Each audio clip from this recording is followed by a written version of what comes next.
मेरा नाम खुला मुस्तफ़ा है। मैं डॉक्टर ऑफ मेडिसन हूँ और मैं NMGA टाउनशिप कैंपस में 3 साल से बायोलॉजी पढ़ा रहा हूँ। आज का हमारा टॉपिक है डाइजेशन इन द स्टमक, कि हमारे मैदे के अंदर फूड डाइजेस्ट कैसे होती है। इसके लिए हम 2 चीज़ें डिस्कस करेंगे। एक तो हम देखेंगे कि हमारे स्टमक की एनाटॉमी और हिस्टोलॉजी क्या है।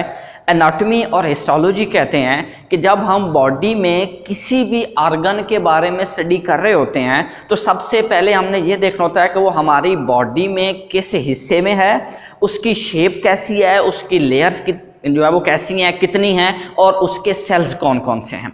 फिर हम देखते हैं कि उसकी फिजियोलॉजी क्या है, कि मतलब वो ऑर्गन हमारी बॉडी के अंदर अपना काम कैसे कर रहा होता है। तो पहले हम चलते हैं जो उसकी एनाटॉमी और हिस्टोलॉजी के ऊपर। अब देखें, हमारे स्टमक की 3 लेयर्स होती हैं। आउटर लेयर है जो कि कनेक्टिव टिश्यू से मिलकर बनी हुई है, मिडल लेयर है जो कि स्मूथ मसल से मिलकर बनी हुई है, और इनर लेयर है जिसको म्यूकोजा भी कहते हैं, ये भी कनेक्टिव टिश्यू से ही मिलकर बनी हुई होती है। और ये जो हमारा स्टमक होता है, ये हमारी बॉडी में ये डायाफ्राम के साथ ये लेफ्ट साइड के ऊपर ये हमारा स्टमक पाया जाता है। फिर हमारे स्टमक और एसोफेगस, इनके दरमियान में एक स्फिंक्टर होता है, एक क्लोजिंग कवरिंग होती है जिसको हम नाम देते हैं कार्डियक स्फिंक्टर। क्योंकि इसको कार्डियक स्फिंक्टर इसलिए कह रहे हैं क्योंकि ये हमारे दिल के करीब वाले हिस्से में होता है, इसलिए इसको कार्डियक स्फिंक्टर कहते हैं।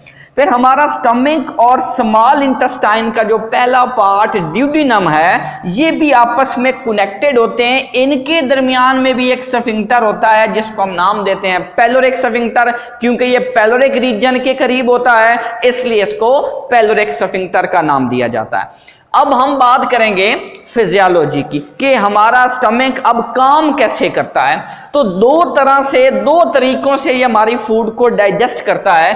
पहला तरीका है केमिकली, दूसरा है फिजिकली। पहले हम बात करते हैं केमिकली की। अब होता यूं है कि पहले हम फूड को इनटेक करते हैं ओरल कैविटी में, फिर हमारी ओरल कैविटी उस फूड को पार्शियल डाइजेस्ट करती है। जब वो इस काबिल हो जाए कि वो हमारे एसोफेगस में मूव कर सकती है, तो अब इस फूड को हम बोलस का नाम देते हैं। अब ये जो बोलस है, ये हमारी एसोफेगस की जो मेम्ब्रेन है, जो नाली है, उसमें कंट्रैक्शन और रिलैक्सेशन मूवमेंट्स होती हैं जिनको हम पेरिस्टाल्सिस मूवमेंट कहते हैं। उनके जरिए ये बोलस मूव करता हुआ हमारे स्टमक में पहुंचाता है। अब हमारे स्टमक की जो इनर लेयर थी, जिसको हम म्यूकोजा भी कहते थे, इसके अंदर 3 तरह के सेल्स होते हैं। पहला सेल है म्यूकस सेल, दूसरा है ओजेंटिक सेल्स, तीसरा है ज़ाइमोजन सेल्स। अब म्यूकस सेल्स म्यूकस को रिलीज करता है, ओजेंटिक सेल्स हाइड्रोक्लोरिक एसिड को रिलीज करता है, और ज़ाइमोजन सेल जो होता है ये पेप्सिनोजेन को सेक्रेट करता है। अब इन तीनों के कॉम्बिनेशन को, इन तीनों के मिक्सचर से जो जूस बनता है उसको हम गैस्ट्रिक जूस कहते हैं। अब ये तीनों केमिकल्स अपना अपना फंक्शन सरंजाम दे रहे होते हैं। तो सबसे पहले बात करते हैं म्यूकस की। म्यूकस क्या करता है? 2 काम करता है। एक तो ये जो बोलस हमारे स्टमक में आया है इसको डाइजेस्ट करता है, दूसरा ये हमारे स्टमक की दीवार के ऊपर एक प्रोटेक्टिव लेयर क्रिएट कर लेता है कि जब हमारा हाइड्रोक्लोरिक एसिड जो कि एक स्ट्रॉन्ग एसिड है वो रिलीज होगा तो वो हमारे स्टमक की दीवारों को कोई नुकसान ना पहुंचा ले। तो इसलिए म्यूकस इसको एज ए प्रोटेक्शन के तौर पे हमारे स्टमक की वॉल्स को अंदर से जो है वो कवर कर लेता है। इसके बाद आ गया हाइड्रोक्लोरिक एसिड।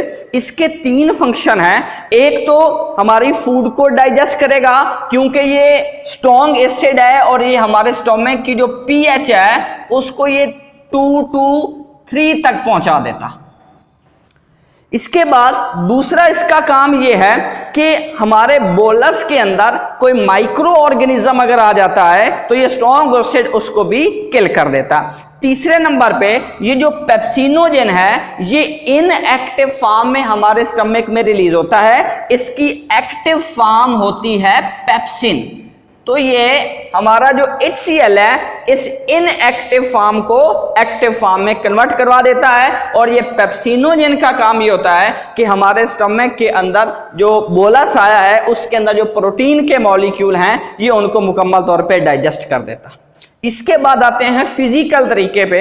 अब जो हमारी स्टोमक की वॉल्स हैं ये भी पेरिस्टालसिस मूवमेंट करती हैं, कंट्रैक्शन और रिलैक्सेशन करती हैं, जिन मूवमेंट को हम पेरिस्टालसिस कहते थे। अब इसके जरिए से भी जो है वो दो तरह की डाइजेशन होती है। एक तो वो जब स्टोमक की दीवार के अंदर मॉलिक्यूल्स आते हैं फूड के, वो डाइजेस्ट हो जाते हैं। दूसरे नंबर पे हमारा जो ये गैस्ट्रिक जूस है ये हमारे फूड के साथ अच्छे से मिक्स हो जाता है, जिस प्रोसेस को हम नाम देते हैं चर्निंग का। अब जब ये गैस्ट्रिक जूस अच्छे से हमारे बोलस के साथ मिक्स हो गया तो अब ये इतना डाइजेस्ट हो गया कि हमारे स्मॉल इंटेस्टाइन के फर्स्ट पार्ट ड्यूटेनम के अंदर मूव कर सकता है। तो अब इस बोलस को हम नाम दे देते हैं जी काइम का। अब मजीद इसका जो है क्लियर कंसेप्ट समझने के लिए हम एनिमेशन वीडियो की तरफ चलते हैं।